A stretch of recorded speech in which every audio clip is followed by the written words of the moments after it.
Okay, here we are. Hello, everybody. It is Friday. It's been a long week. I'm saying to Dan just before I've been quite tired this morning. Definitely ready for the weekend, but I'm buoyed up with energy and excitement for the chat with Dan today. So first and foremost, thanks for joining, Dan. Oh, no, thank you for having me on. It's good to see. I'll just apologise for my ungamely lockdown hair. I'm loving the quiff. That is an awesome quiff. Our quiff. So yeah. It's virtually sentient. It's got its own mind. It's been growing so long. It could become a new character in your comic. It could do, yeah. It could do. I like hair, man. I like it. So for anybody watching that hasn't come across your work, which is pretty unlikely because you are everywhere, mate, in a very good, awesome, empowering advocacy way. But for those that are not as clear on the different hats you wear and quiffs that you wear as well, I'll never get a hat on this. Yeah. Could you give a little sort of summary bio for people? Yeah, of course I can. Yeah. Obviously, as it says there, created a comic of disabled superheroes for my daughter Emily, who's a very powerful National Diversity Award-winning wheelchair user with spina bifida and PDA autism. The comic, the first issue is out now from the website, departmentability.com. I'm going through other pages now to check colours and text and stuff like that in order to get a second volume out. But yeah, I'm also a campaigner for SEN, disabled rights, carers, many things across the whole spectrum of the disabled community. Do you sleep? Yeah, I do sleep. Actually, no, not with care. As I'll probably be discussing later. But I also have myself mental health issues. I have bipolar and also anxiety and body dysmorphia. And so, of course, there's a lot of mental health campaigning I do. There's like Martin says, many different hats. And one day I hope to be as esteemed as my host Martin here, because I think he's just a great guy, and getting us all on to share our different stories can only just help to progress our community. So well done, you. Thank you, mate. Thank you. We got a comment in from Gavin saying, "Yay, Dan White, top bloke who knows how to rock a COVID hairdo." You wait there, Gavin. Over the course of this interview, it will start to flop down because there is nothing keeping it up, not even gel. Gravity is going to take its hold. Exactly, yeah. Cool. Well, I mean, I think let's have a little chat about Department of Ability. I mean, I think there are going to be people that are going to come across this live stream that won't know some of the background. And I think also I would say to people watching, check out the podcast we've done, which is on my Martin Sibley Show podcast on all the normal podcast forms. So yeah, if people want to go deeper, I think that's a great way to engage and learn a bit more about Department of Ability. But just for 5 minutes, like, give us a bit of the rundown how it came about and more so where it's at the moment. Yeah, of course. Well, it first came about when Emily received her first wheelchair. I think she was 3 years old. And the look on her face when she managed to push herself for the first time was just incredible. That feeling of power, that feeling of I can reach everything I haven't been able to reach before. And when you're a parent of a disabled child, predominantly who has spinal cord injury and can't walk, you get a bit lax and start leaving things around because they just can't reach them. But when Emily got a wheelchair, she suddenly could stick her hands in the DVD player and unravel all the toilet roll. But the fact was that she started to become more aware of the media she loved, which is books and television. And she put to me the question that she doesn't see anyone like me on the television. And that's when I came to think, she's absolutely right. I mean, CBBC try their best to be a bit more diverse on a disability front, but everywhere else it was just the lack of clarity and imagery was just shocking. So I decided to put together this comic book based around her as the main superhero, obviously Emily with her flying wheelchair, removable wheelchair shields, with a cast of different diverse characters around her. We've got Pawsey, the cheetah with a supersonic running blade. We have Azzy, the extraterrestrial with a bionic prosthetic arm. We have Dr. Francis Claypole, the recently resurrected or partially resurrected scientist, only partially resurrected because now he has limited vision, so he has to use his canes to get around. And we have Billy the dog with his carbon wheels and mechanical tail, which is multifunctional, can dish out a mean latte, as Emily says in the comics. So yeah, all these ingredients were put together in a 230-page graphic novel, which I've written and illustrated. But we've managed to release the first 44 pages at the minute as a comic from the website. So yes, it's just kick-busting action The disability is there, but it's not preaching to anyone about disability, which I think turns a lot of people off. Yeah. I think media industry still seem to think that disability is pretty much a sterile concept, and that it's for the disability market only, which is a complete falsehood. Disability is for everyone, because disability is everyone at some point in their lives. Everyone will at some point be incapacitated, whether it be mentally or physically. So this comic just seems to address that these heroes have their visible disabilities, but they're just on about saving the world, and that's basically it. That's amazing. Thank you for that. And I know there was a lot of blood, sweat, and tears went in to creating those characters and getting them drawn and plotting the story. And I think on that past couple of interviews we've done, you went in a bit more to that creation process. But I think what's so evident is, you know, I talk a lot about the importance of role models, and that's disabled or not disabled. I think we all need to sort of, when we're setting out and we're looking at our future and what kind of job, what kind of life, it's easier to imagine a more positive, inclusive sort of future when you see others just like you, but a little bit further down the road. And I think celebrities have their place, because, you know, there's a bigger inspirational vibe from celebrities. But I think, particularly with the rise of social media, it's that they're not, these role models aren't out of reach. They're just a little bit further. And I'm sure at Emily's age, that's really powerful, that there are a generation a bit older than her that show her what is possible in her future. But what we don't have enough of is that sort of in the fiction and the children's books and the children's programs, exactly what you were just saying before. And it's kind of, when you brought it out, I think everyone was like, why has that never been done before? It's so obvious, right? Oh no, and the sad fact about it is that it's been around in the ether for quite a while, but and the amount of industry people you still send it to are still a bit cold on the idea of actually producing something along these lines, which is quite tragic. Like I said, it's that old stereotype of, well, it's disability. Is it telling people what disability is like? Should we need to put it? Is it for little children? It's like, no, it's not that. They just happen to have physical disabilities. Yeah. But the comic is more than that. It's not about that. It's just showing you imagery. Imagery is the most powerful tool on the planet. And if it can break down a few barriers, if people read it and then decide to investigate a little bit more about disability, then that'd be great. But the comic is for children of all ages and all abilities, and it's already formed that bridge between communities. But the images I've seen, parents have sent me of just children, everyday children, reading this comic or taking this comic off a disabled sibling to read it and absolutely loving it. So the proof is there, but you have to convince an industry, unfortunately, that still, it seems, 20 odd years behind the social media and the campaigning community. Yeah, that must be very frustrating, to say the least.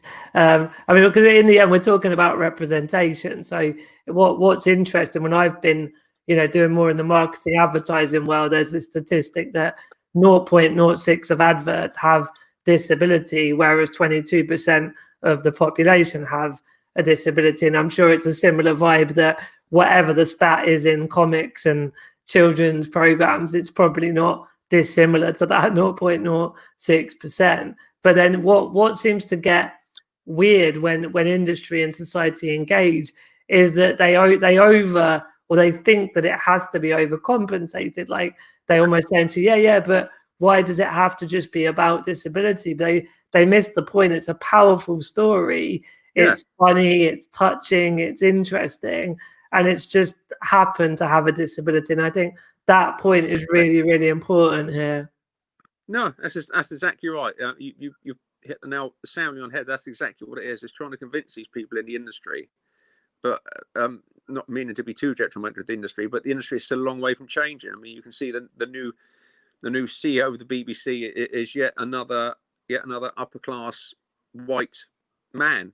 And until things change, until we can have a black CEO or disabled CEO or something along those lines of things, is still unfortunately going to be seen in that past tense. And it's just this is 21st century Britain. Do you know what I mean? It's just, things have got to change. I mean, I remember when we first spoke, and it was really early days. I remember, because I was in my other flat, and I've been in this bungalow like 3.5 years, so probably like 4 years ago, maybe more, that we first had a chat on a podcast about what you're up to. And it was very much about like the comic and the vehicle for, obviously it does raise awareness in a very good positive sense without it being sort of overly about disability. And it's a perfect balance. You've done a lot of media work since then. I mean, so did that come about because of the comic, or those other things you talked about at the beginning of being a parent, to Emily who has a disability, the mental health difficulties that you face? Like, how much is it sort of from the comic, and how much is it parallel to the comic? I'll say that the comic was great because it gave me that initial platform, because people had an insight into our lives as they came around to film us, and that they could see Emily in all her beautiful glory, but they also caught glimpses of what went on behind the scenes with her care and stuff like that. Yeah. So it gave me great platform, and I thought, well, with this platform, there's so much else that frustrates me about modern society. I mean, like I said, it's Carers Week this week, and Carers Week has not been trending. Carers Week has been completely invisible this week, and like I said, there are 65 million unpaid carers in this country crying out for a voice. Things like that, being part of that brigade, and also the mental health brigade, and also the shocking lack of SEN education I could see around Emily's friends who don't get access to that education. So it gave me that platform. I started to thought, well, if I need to start being more vocal about other causes, because this community is vast and multicultural and beautiful, and it needs people to stick their head above the parapet, and not everyone's confident to do that. And I can fully understand that, because people have busy lives caring for their disabled children or disabled family members.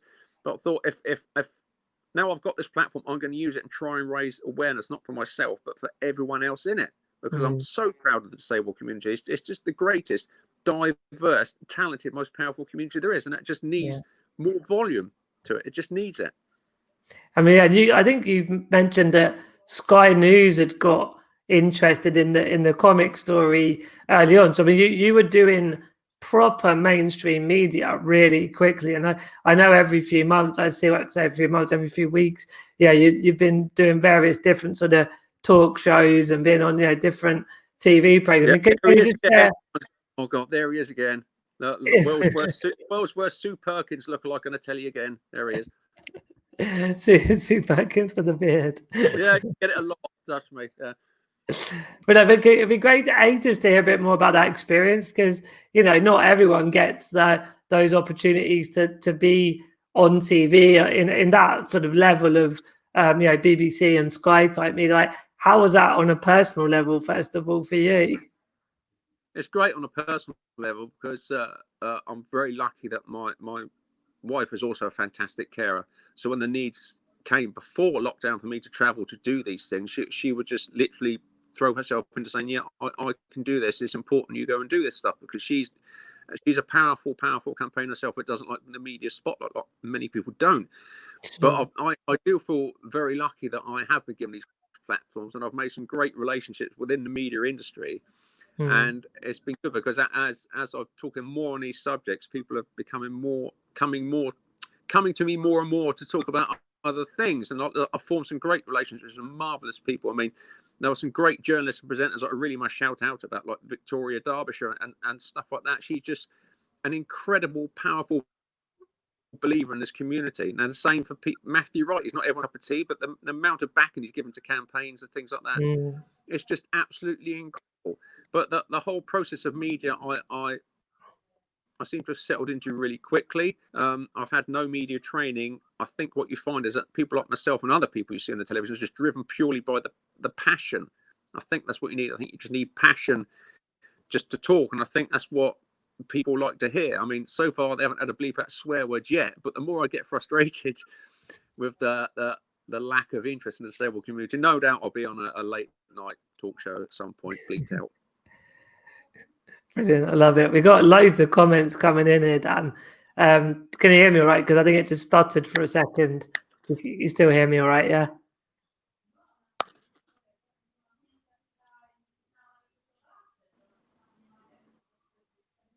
Can you hear me, Dan? I hear that. No, my sound's breaking up a bit. Yeah, it's just gone a little bit stuttery. I think we might be back now, though, yeah? Can you hear me now? Yeah, I can hear you now. Okay, cool. Yeah, we're back. Yeah, I was saying there's a few comments coming in. So Sarah was saying regarding your hairdo the thing is, when we haven't seen you before, Dan, we don't know that this isn't your usual haircut. So that was quite amusing there from Sarah. We got Well, a Sarah, message if from you go on my Twitter page, oh, go on, yeah. If you go on my Twitter page, which is at Dan White 1972, there's a link to my own website where you will see probably a generation of different haircuts, obscene and good. So you can have a good look there, Sarah. Thank you. And then we got John on YouTube saying, "I'm disabled from India. How am I able to establish myself in your country? I've done my computer science engineering, but here it's really hard to get a job. They always question, how do you come to the office?" So, I mean, I think it's very hard to give an answer of how John can definitively come from India to the UK and get a job. I think that would be one to have a chat. I'll have a chat with John another time offline. But I think that brings about a broader topic. It'd be good to get your thoughts on, Dan, around workplace and disability. I know because you're working at Variety now, aren't you? Yeah, 3 days a week, Variety, the children's charity. Yeah, I'm reaching out to families to put story content together. It's just amazing the new families I get to meet. Very Brilliant. lucky. And I mean, linking it to John, I was just going to say, like, obviously we've had COVID-19, which has meant going to work has been made impossible for many people. So, like, just from your personal perspective, how has the remote flexible working been going for you? Remote working has been very good. I'm very lucky, Variety, because another part of the story is my wife slipped a disc in her back in October and was unable to help care for Emily. Yeah, so I've been doing majority of the care for both of them since then. But Variety effectively said, look, you can work from home remotely because the job you do is literally writing and reaching out to people. So we're more than happy to work there. Yeah. Which, from my point, was very lucky, very lucky. But you talking about workplace and things like that, it would be nice off the back of lockdown if designers and engineers and even councils could actually take a long look at their workplace environments and see how inaccessible they are for everyone. Yeah. It would be nice to see that the ease of COVID lockdown would bring about a more sensible implication of design across the business world. That would be nice to see. Yeah, because a lot of people on the show, there's been, the negatives of COVID-19, and obviously there are many, but there's been this sense of finally disabled people are seen in terms of, like, there was the whole vulnerable stuff, which I think a few felt the word vulnerable wasn't the best way to label a group of people. No, it's not. When you consider, I mean, look at Emily. I mean, the only instance she's vulnerable is when it comes to her, what would happen if she didn't have medication. Other than that, she's the most fiery, strong person I've ever met in my life. Do you know what I mean? Yeah. No way can you class her as vulnerable. And it's a very disingenuous word, I think, at sometimes, but it's one of those ones that gets stuck in the media. They seem to circle every time. That mean, like that awful phrase, wheelchair bound. I know. No one's effectively bound to anything. It's as if just you're in your today. It's just stereotypes of language that seem to be stuck. And I think until we get more disabled people behind the scenes in journalism, I think they're going to stay there, sadly. Yeah, and there are on that media journalism side. I spoke to Damon Rose at the BBC this morning. He's doing some sort of focus groups around trying to, improve what it is they can do at the BBC around disability stories and coverage. Obviously, Nikki Fox is the disability correspondent. So I guess there are some parts of the media where they're more having that, as you say, disabled people part of the actual process, which means you end up with a far better sort of outcome for disabled people. But yeah, I had the feeling when the government sat down and did all of the guidance for Corona and lockdown, there wasn't a disabled person in the room. No, there was. And the problem is, for people with autistic like Emily, it's been very hard to understand, and because the government's messaging has been they've been tripping over themselves just to try and appease everyone, and messaging is so mixed and so so difficult and so incorrect, and then they're backtracking and not backtracking. If you're autistic like Emily, it's incredibly hard to understand, and even if you have a learning disability, it's incredibly hard to understand. These people are not being catered for. I mean, I think they only had a sign language interpreter on the repeat, not actually live. We were the only government not to have a sign language interpreter in that room when having the afternoon briefing, and it's just totally confusing.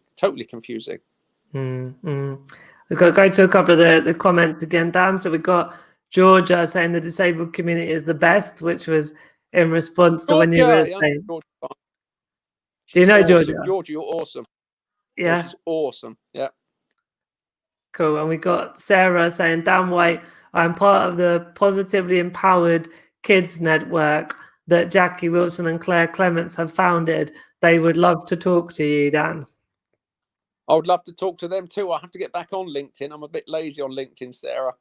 I'll look out for it. Sorry about that. I spend most of my time on Twitter at the moment, just notoriously moaning about everything. Moaning about the lack of voices in Carers Week, because we just seem to be blissfully ignored.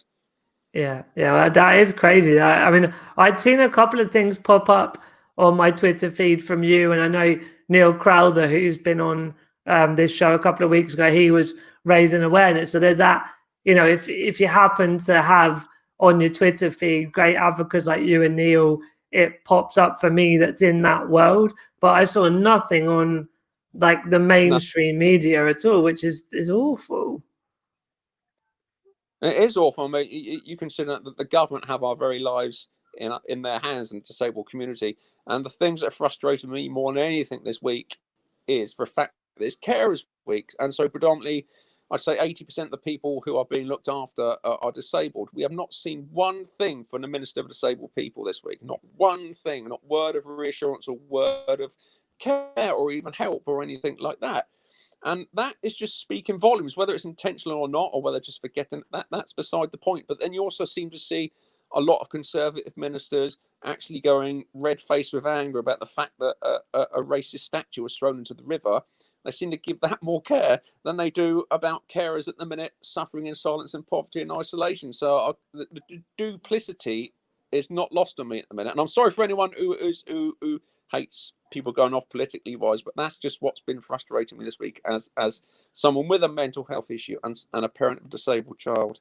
Yeah, no, that's real and that's truth. And I think that sometimes we get shut down about being political, like it's some kind of bad thing, but it's the government that represent us and the government that create the policies that we all live within. And then if there's difficulties of disabled people and parents of disabled children to participate in voting and democratic processes and to be heard because the media doesn't give any bandwidth to it, like that is a fundamental problem that needs solving. Exactly, and that's a fundamental right. I mean, it is my fundamental right to criticize something that I see is having a negative effect on my daughter and myself. That's just the way it works. That's just and many others like we do it in a positive and productive way. That's just something we have to do. But it'd be nice if we didn't have to do it. Agreed. Gavin's asked an interesting question for you. How do you manage to balance the frustration and the ability to build positive progress? Oh, that's a good one, that, Gavin. Oh, Gavin, neat. Hello, Gavin. Yeah. It's a tricky frustration as you get out in the writing of articles or just writing poems that I do, or just illustrate, spending time with Emily, drawing, illustrating. Emily is a good political debater as well. She's very, very into politics. So we have some good chats on that. But the ability to build progress is like yourself, Gavin. You just have to do it, and you find that steely resolve to keep doing it in a positive manner. I mean, even though it doesn't age you, Gavin, but it certainly ages me, because I've seen you. You're a very suave and sophisticated man. But with me, I think having a good sense of humour and being self-deprecating really helps me at times. Like I said, a lot of writing, a lot of stuff, a lot of creativity stuff, and a lot of deep breaths and thinking, looking at Emily, thinking, I've got to go again to the point where they will stop listening to me and listen directly to her and the young disabled children of the country. Because at the end of the day, that's what's happened. People like me need to be irrelevant. it's the children, this generation coming up that need to be spoken to. I should really have no other purpose than to care for her. She should be the spokesperson, ideally. Well, and tell us a bit more about the National Diversity Award that she won. Oh yeah, the funniest story was that obviously I was nominated 2 years ago in 2017, and we had a hellish trip to Liverpool to get there. It took us 9 hours to get. I remember seeing that online. Yeah, and I didn't win, but it didn't matter because some other amazing person did, and it was just nice to be there part of the great advocates and campaigners. But of course, Emily got nominated and she got through to the final, and we thought this time would be different. Getting there would be absolutely easy, but no, it took another 9 hours. Then we struggled to get into the hotel, and then I didn't have a bow tie, so I had to go and get a bow tie. And we were so stressed getting in there, so stressed. And we sat down and I poured a glass of wine, and then announced the winner is Emily White. And of course, no disrespect to Emily, but when you saw that the other people who were in her category, you thought, yeah, I mean, you know, but as the odds are against it. But when her name came up, the lights came on us. She burst into tears. I dropped my glass of wine. And next thing I know, you're in that moment of disassociation where you're thinking, is it? And then you suddenly you're up on stage and she's got on her award. And then you realise, yeah, it is because of this great work she's done. This advocacy work she's done, this campaigning work she's done, standing with placards outside places she doesn't agree with, or appearing on television, being on The Apprentice, telling them that they're not diverse enough. Stuff like that, and it was a very proud moment for me. I must admit, very proud moment, and yeah, one I don't think one I'll ever forget, nor she. Yeah, that's amazing. I met Emily when we did all of our Parallel London ambassador work together, and you know, she's just such a great kid, just so full of life and joy, and got a wicked sense of humour like you as well. Yeah, I must admit, yeah, and I hope you don't mind, but her nickname for you is Sibbo. Sibbo, yeah. Love it. Sibbo, I might change to the Daily Sibbo then. But yeah, you're Sibbo, just to let you know. Okay.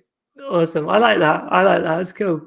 I was going back to Gavin's question. We've still got up on the written bit there about, you know, how you sort of balance the two.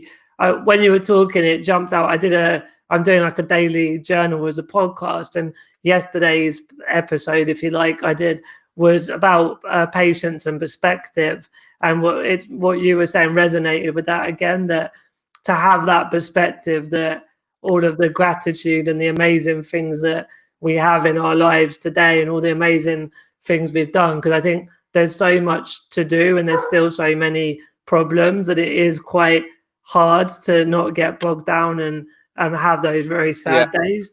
But I think it is about gratitude and patience and perspective. Absolutely. I think you've put that perfectly and succinctly there. Yeah, it really. When I did that yesterday, it just it was like, that's so true. You've spoke a lot around mental health, but I think also it's fine to some days say today's crap, and that's fine. You know, we don't always have to be smiling and all happy and positive. Like, some days are bad, and it's fine to just acknowledge it as a bad day. Exactly. Some days I find I have to sit through and ride through it, because the one thing you have to learn with the mental illness, especially bipolar or anything like that, is that it lies to you. That's the first thing you have to remember. This is lying to you. And after every night comes the dawn, and it does get better. It's really hard to say to someone else with an experience, but it does. Because the proof of the pudding is that we are here again every day, no matter what the mental health is telling you to do. Every morning we are still here and still here. So it's a case of just having to learn to live with it. I mean, unfortunately, again, being political, thanks to the fact that our social care and mental health support systems have been utterly decimated and completely gutted by successive governments, we have to, unfortunately, take it on board and self-heal. So there's no outreach for us. And just it's okay to have those moments of introversy where you do curl up into a ball and you don't want to move, because unfortunately, without assistance, we have to ride through it. And knowing that even the positive things you do make a little change, help out. I mean, a good friend said to me a while ago, make a photo chart of everything you've accomplished in the last 6 months, and when you're feeling down, look at it, and then you realize that you have done positive stuff, even if it's just a tiny thing. I think that's a great thing to do. That has really helped me. Yeah, it's interesting. We had, I forget, time's just been a blur now. I forget what day of the week it is, let alone what week something happened. But a couple of weeks ago-ish, I had a guest on called Ian Gargan, and he was talking all about mental health. It was during Mental Health Week, or Mental Health Awareness Week, and he was talking about a mental health toolbox, and that will be different for everyone. You know, sometimes it's having a bit of space to meditate or deep breathing. Sometimes it's going for a nice walk. Sometimes it's, you know, going to the gym. Like, everyone will have different things, but it's so important that we know what works for us as individuals. And I suppose the other thing is having that support network that we can talk to and be able to open up and get that someone else to listen and support us when we need it as well. Exactly, no, absolutely spot on. And it's just being honest with yourself at time that I am aware that I will be having more bad days throughout this lockdown. I'm not going to pretend I'm not. Yeah. And you just have to ride through it. But when you've got fellow great advocates like yourself and amazing people like Katie Pennick and stuff, people like that, and you know, Samantha Renk, we all are really honest with each other about how mental health affects us. And like a big community, we all reach out and help each other out. No one should be afraid to talk to each other, even though your mental health says don't. Yeah. There are times when you have to just open your mouth and let the emotion come out. Yeah, agree. Well, talking of community, we've got loads of comments coming in here, Dan. So Katie Fraser, who we both know on LinkedIn. Lovely to see you, Dan, on here. Haven't seen Katie for years, actually. I remember when I lived in London, Katie and I were at a few different events together. It's been a long while. So hi from me as well, Katie. And we've got Susan. I think this was back to what we were talking about 10 minutes ago. Canadian lawyer and disability advocate David Lepofsky said, "We are the minority of everyone, and the minority of everyone deserves better," which is a great quote. Exactly. Absolutely. Absolutely. Inclusion is not a delusion. That's a t-shirt. Yeah. Inclusion is not a delusion. I love that. Sibo says. So, Kerry Davies saying, "Morning, chaps. Lovely to drop in on your conversation. And Dan, I'm very jealous of your COVID hairstyle." Yeah, so is my father-in-law because he is completely bald. Look at it. Look, I'm alive. Look at it. It is a good do, mate. I think you should keep it even after COVID. No, this I'm not going to say this is bed hair, but this is bed hair. Yeah. Well, you know, whatever you got up to this morning is that's your thing, Dan. Oh, saucy. Saucy. Oh, so Georgia's written, "Thank you, so are you," in terms of when you were shouting out earlier how great she is. Kerry said, "Agree." Well, humor is essential. That's the only way. I mean, that's a true trait of a real British person is humor, and we all need that self-deprecation. You need to drop a little bit of humor into everything, even if it's self-deprecating. But what I will say, change the subject, talking to Georgia there, is that I am very lucky. I've got some, like you, Martin, I've got some lovely followers on Twitter, and I value each and every one of them for the amazing work they do and the content that they do and the stuff they do and the families they look after. And I'm very blessed and very grateful for all of that. I just wanted to say that because I don't often get a chance to say that about the people who follow me on Twitter. And they put up with me in my hair. And then so Gavin saying the best picture I ever took was of Dan and Emily going on the stage when you were talking earlier about the diversity awards. Yeah, thank you for that, Gavin. I did steal that shot. It's a great shot. It's both in full flight mode, going up to the stage just to see Sally, who's a great friend, Sally Phillips. And that's another one who does so much work for this community, and she's trying to run a fan at the same time. So big shout out to Sally there. And Gavin saying he'll share the photo later as well. Woohoo! I have better hair on that picture. And then Kerry saying, "I was there in Liverpool last year and had the pleasure of meeting Dan, Amy, and Emily." And then we've got Kerry. Thank you. We got Liz saying, "That's what I'm calling you from now on, Sibo." Sibo. It is like a football chant, isn't it? Yes. Yeah. And Yeah, I like it. Claire, who I I think had on that the show before, is saying, as always, they say this too shall pass, and it does in terms of the mental health and the down days. exactly, yeah. And Kerry, as a mind counselor, once told me, you have 100% record of being alive every day. Yeah, that's totally true. Yeah. And Susan saying the personal was the political. And the last one at the moment, Liz saying, just in case you need to pick me up, Dan, you have helped me with a friend's problem I can now signpost for. Thanks for the inspiration. So awesome stuff there from Liz. Oh, I think too, Liz. We're all part of one great team. I'm just a tiny cog and a massive engine. I know it's a cliche, but I'm just a tiny clog. But thanks to overeating and lockdown, I'm becoming a bit massive clog. I said clog. But thank you, Liz. You're brilliant, Liz. I mean, that's an interesting question here I've got for you, Dan, because a lot of what, we're all very aware of how amazing the community is and we all stick together and there's a lot of talent, and yet we are faced with problems in different parts of, trying to overcome barriers in government, business, etc., etc. I'm sort of very pondering and trying to crack some new inspired ideas of how do we still channel that energy and love as well in the community for real proper change. Like, where do you think that the levers are to move the dial more? I think the levers are there. The levers there. The problem is they're not being given the scope to do it. They're not being given the platforms to do it. I mean, we look what you're doing here.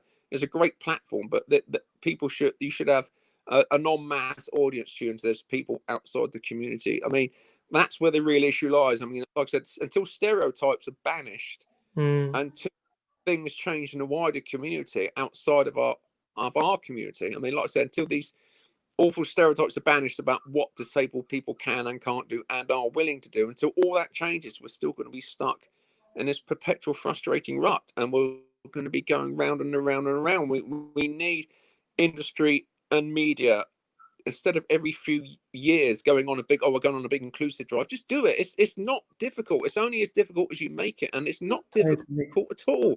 They need to just talk to you, talk to me, talk to Kerry, talk to Georgia. You know what I mean? Just talk to anyone in this community. We can guide them along with it. We're stronger together. It's a good mantra, but it's exactly, we will help you, help us. Just do it. There's nothing stopping you apart from yourself. Yeah, that's so true. I mean, obviously, the stuff we talked about earlier with Department of Ability and the sort of role models and changing stereotypes through storytelling and through different forms of media, we are, it's happening and it's starting to get more momentum. But the issue is getting the mainstream media and the mainstream politics and the mainstream business to understand it. I mean, do you think there's a way to fast track that, or do you think this sort of thing does just take a while because that's just how it has to be? I think that the first thing we should do, and this has been quite a topical top subject for people, but I think the first thing we need to do is to have a minister for disabled people who has a visible ability. I do not understand how someone in that job who has no experience or does not have a family member with a disability or has a disability himself can do that job. Logic dictates that position needs to be held by a disabled person so they can really start implementing change and fighting against all the negativities. That would be the first thing I would do. And that just seems screamingly obvious to me in a world of politics. That will create such a shockwave to the industries around it, like the media and stuff like that. I think that's exactly where we need to start. And we need to make that more prominent. I think that's the first thing we need to do. Agreed. And I mean, also, it'd be good if the current disability minister would actually speak out to disabled people ever. Yeah, no, exactly. And like I said, it's Carers Week this week. He should have been at least giving one daily briefing. When the lockdown was eased first time a few weeks ago, he should have been there because it was saying that vulnerable people can now go outside again. So where was he to readdress that, to give reassurance, to give empathy, and to give? He should have been out at that daily briefing on that day. But they're just Totally. not. We've had every other minister. We've even had the minister for cheese or whatever coming out talking about the lockdown. Not that represents 14 million people plus of the population. Not one that represents 67 million carers and 1 million young carers.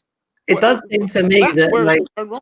the numbers, like it's such big. Like when I've, again, sort of mentioned the purple goat stuff and the marketing stuff, but when a brand really gets the numbers of people with a disability, and as you say, the carers and the young carers, like the penny drops. You can feel, you can hear the penny drop when they're like, oh, and it's like, Yeah, yes, that's what we've been trying to tell you forever. And it's so profound when it does drop, but it surprises me it's so hard to make the penny drop. it is hard to make the penny drop. I went to the Brexit debate on how Brexit would affect disabled people in Parliament. I went there and I sat there, and the first politician up, this was a real dusty old chap, and he sat there, and I was sat with a few wheelchair users and some beautiful people from Bancap. And the first thing he said was how it was to see so many handicapped people here today. God. And at that point, the room just went, and we Tumbleweed. said, did he just? And then he got up and left before anyone started speaking. So you had these beautiful advocates speaking to us who already knew what they were going to say. So this is where it changed. Politics, it needs to start with politics, and it needs to filter down, but it needs to happen. There can be no more talk about it. Yeah. It just needs to happen. You can't keep what we're going to do, but just do it. Like I said, talk to us, talk to you, talk to Mark, talk to Sibbo. He can guide you. He can help you. It's not difficult. Like I said, it's only as difficult as you make it. Yeah. Sibbo says inclusion is a delusion, not a delusion. There you go. Just to let you know, my battery is on 1% now. Sorry. So I'm going to have to short in a minute. But yeah, it's going to go. Well, let's wrap up then. People can get you on Twitter mostly, and Department of Ability has a website, right? Yeah, www.departmentofability.com.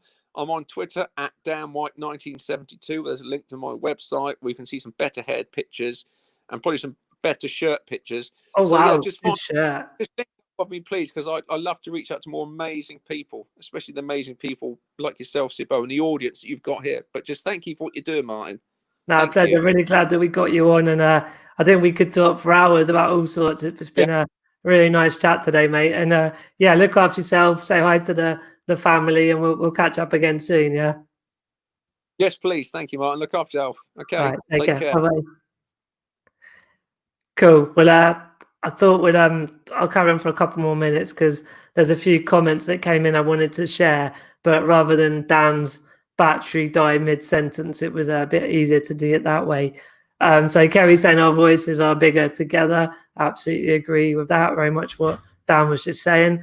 Liz, I agree. The levers are there, but there is no effective communication paths for government getting this info out for people to help themselves.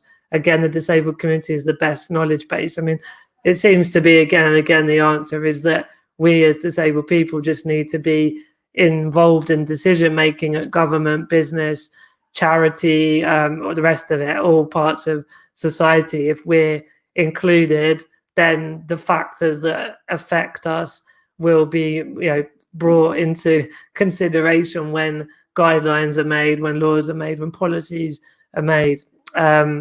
So yeah, Liz then saying yay to Kerry, and Sarah saying hear, hear.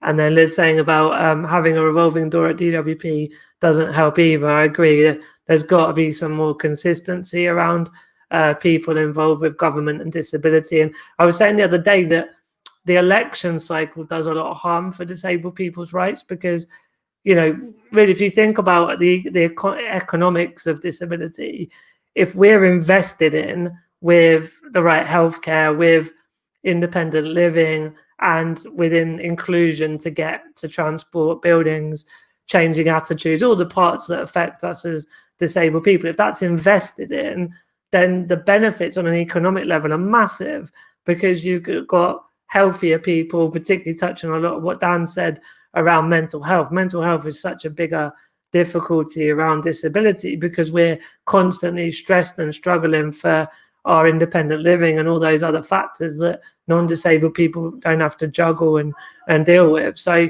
there's the kind of healthcare and the mental health is amazing benefits if we're invested in, and obviously infrastructure, like spending money on transport and buildings as well. But no government is going to look at what that costs now because they're trying to just win the votes and keep all of the budget as it needs to be. And Sarah's saying the election cycle does a lot of harm for most things. Absolutely.